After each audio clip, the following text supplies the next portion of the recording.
This is Joseph Hagen again from Philadelphia, Pennsylvania. This is one seeking asylum, legally seeking asylum.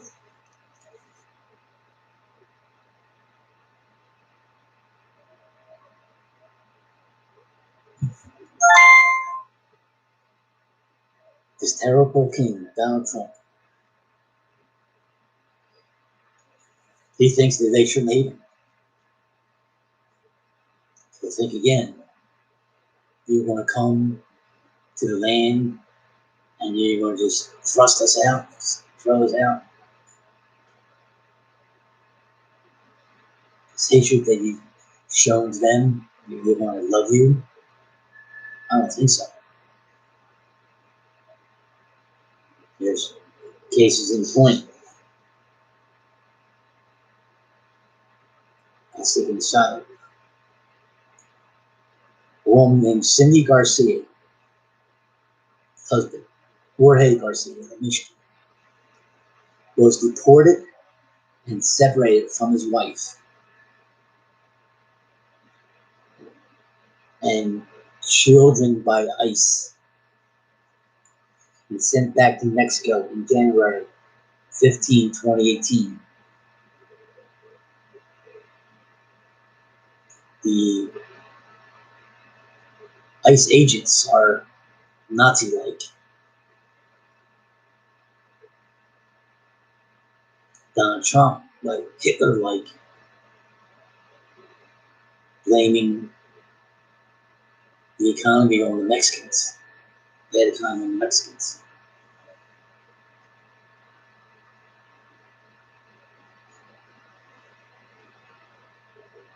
So they're like Hitler and Nazis.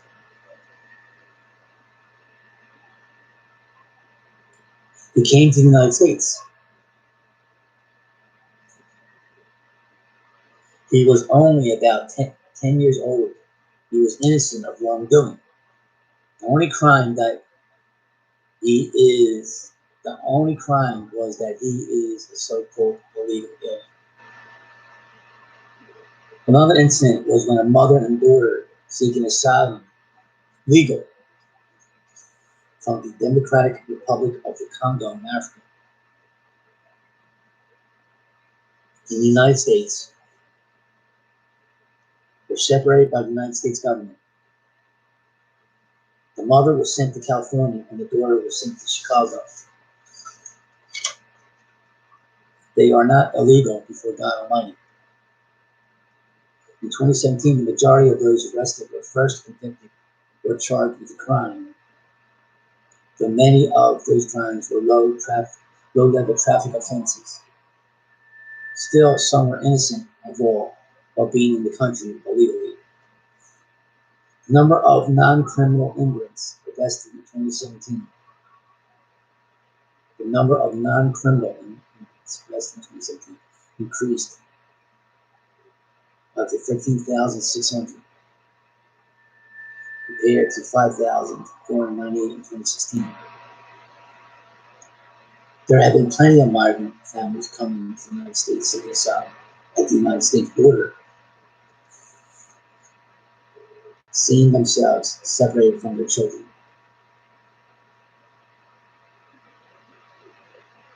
And many, like 14, 13, 14 children, need a parent, died. Donald Trump culpable.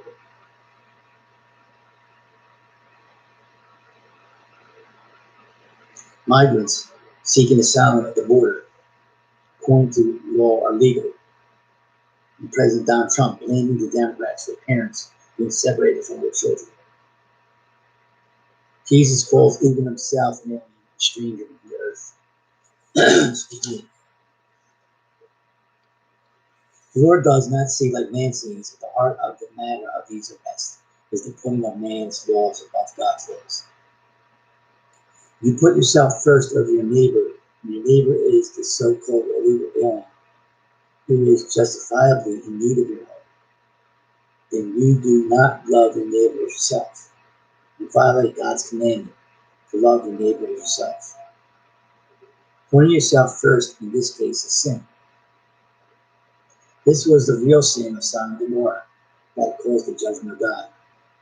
Homosexuality was a sin too, but he really cares for how you treat your neighbor, stranger, and alien that are among you.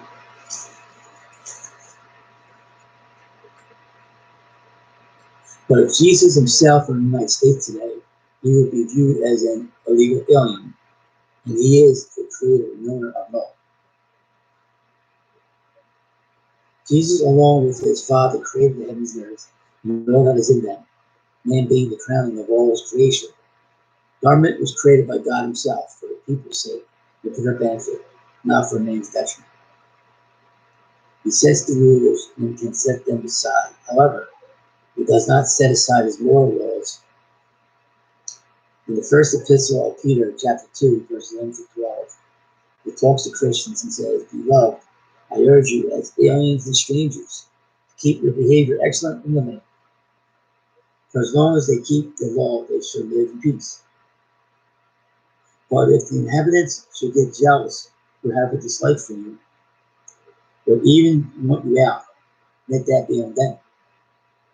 Let that not be because you did something against the law, like murder, rape, or robbery, for example. Keep with what is believed to be good behavior amongst the inhabitants. If you keep yourselves above reproach, innocent of the law, and all they have against you is that you crossed the border illegally, then I will have something against them. For God in Malachi chapter 3, verse 5 says, Then I will draw near to you for judgment. I will be a swift witness against those who thrust aside the enemy and do not fear me, says the Lord of hosts. If you are being mistreated and thought of as evildoers, do not sin from that. Continue to obey the law and continue with your excellent behavior. For Proverbs 15, verse 1 tells us that a gentle answer turns away wrath. But harsh words stirs up anger. James chapter 1, verse 19 through 20 says this. Everyone shall be quick to hear, slow to speak, slow to become angry. Because the anger of man does not accomplish the righteousness of God. The following verse, James chapter 1, verse 21 says, Therefore, get rid of all moral filth and the evil that is so prevalent, and humbly accept the word implanted, accept the word planted in you, which can save you. He can save you from angry and unjust men, from those who would want to cause harm to you. So get rid of all moral filth and the evil that so easily entangles you, and humble yourselves under the mighty hand of God. God is opposed to the proud, but gives grace to the humble. James chapter 1, verse 22. Do not merely listen to the word and so deceive yourselves. Do what it says. Keeping of God's commandments is proof that you love him. For Jesus says in the Gospel of John, if you love me, keep my commandments. This is found in the Gospel of John, chapter 15, verse 15. In John chapter 15, verse 21 through 24, Jesus goes on to say, according to the Lord's word of the Bible, people are to treat the other person. People are like they want to be treated. All people want to be respected and loved. Love covers a multitude of sins. 1 Peter 4, verse 8. Above all, love each other. For love covers a multitude of sins. Be hospitable to one another without complaint. The Apostle Peter said in his epistle, strangers and aliens in the land that is not theirs should behave properly. If they do, they should not be in any trouble. They should be at peace in the land they're living in. But there are those who obviously will cause trouble no matter what. If you are good or bad, there must be one. But one does wrong suffers for it. There will be no credit to him. You can't suffer consequences. But if you suffer for doing right, there is a reward. In keeping these laws, people will have peace, tranquility among that country's citizens and their government, I'm sure. 1 Peter chapter 2, verse 11 through 12. Love these aliens and strangers, abstain from evil, keep your behavior excellent among them, In the thing in which they slander you as evildoers. On account of your good deeds, glorify your Father in heaven. First Peter 2, chapter 11, First Peter chapter 2, verse 11 through 12 is for the Christian, but it's also for everyone. The Bible speaks about an individual's sin, judgment, but it is the power of God for salvation to anyone who calls upon the Lord.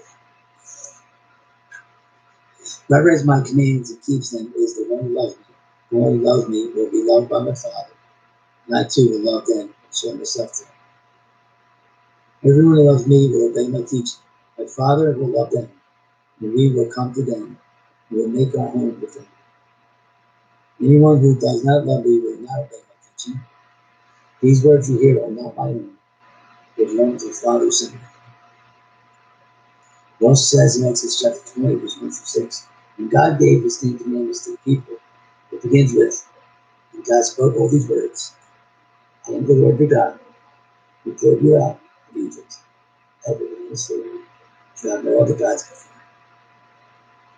So not make for yourself an image in the form of anything in heaven above, or on the earth beneath, or on the waters below. Shall not bow down to them or worship them. I, the Lord your God, am a jealous God, punishing the children for the sin of the parents, to the third and fourth generation, those who hate me, who show me love to 1,000 generations, of those who love me and keep my commandments. You see the Gospels of the Old Testament and the giving of the 10 commandments by God in the Old Testament. Exodus chapter 20. They are given against the people in Deuteronomy chapter 10. Deuteronomy chapter 10. The Word of God tells us, if you love me, you will keep my commandments. Those who do not love me, but hate me, and those who do not keep my commandments. This is why I go back and forth from the Old Testament to the New Testament, the New Testament to the Old Testament. I do this to prove scripturally that this Jesus is the Christ, the Son of the living God, God in the flesh. He is the same yesterday, today, and forever. Jeremiah chapter 9, verse 23. This is what the Lord says. And let the wise man boast of his wisdom, and let the strong man boast of his strength, and the rich man boast of his riches. But let the one who boast about this, that they have to understand and know me, I am the Lord, who exercises kindness, justice, and righteousness in earth. And these I delight, declares the Lord. The one who exercises kindness, justice, righteousness, and the earth is Christ the Lord. From these I delight, declares the Lord. Why does a wise man boast of his wisdom? A strong man boasts of his strength, rich man boasts of his riches. What does he say that they are his? God's the one who gives wisdom, God's the one who gives strength, God's the one who gives riches. Without him, they could do nothing. They would do nothing. They would be. The wise man of this world, the strong man of this world, the rich man of this world, so much of what they can offer, welcome aside, comes that they will be off the face in this country, in the other countries around the world. But all we do is needs. Wisdom, strength, and riches come from God. They belong to him, and we can take them back and say it's ours. Righteousness and goodness are God's own. By faith, apart from works, man can receive these virtues of righteousness and goodness from God. But man does not possess these virtues of himself. They have to be given to him by God. So let him who boast in this alone, that he understands and knows me, and the only Father has sent, that is his only begotten Son, the Lord Jesus Christ, sent to earth to die, the generation of dead, set at the right hand of the Father, made a way to salvation for all who believe in him and faith in him. This is true understanding. We see from these two passages of scripture in Matthew 19, chapter 19, and Luke chapter 18. The all children were brought to Jesus, and even the babies as well were brought to Jesus.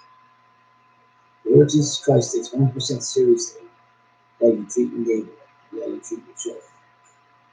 Look at what he says about mistreating children. Matthew chapter 18, verse 6, and Luke chapter 17, verse 2. Jesus tells us that if anyone calls these children or little ones to stumble, let it be better than most of them were tied around the neck, and to be drowned in the depths of the sea.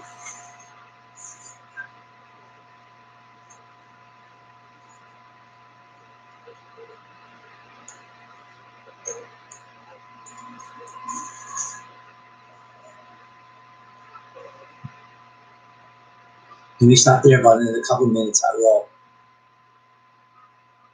present wisdom's color.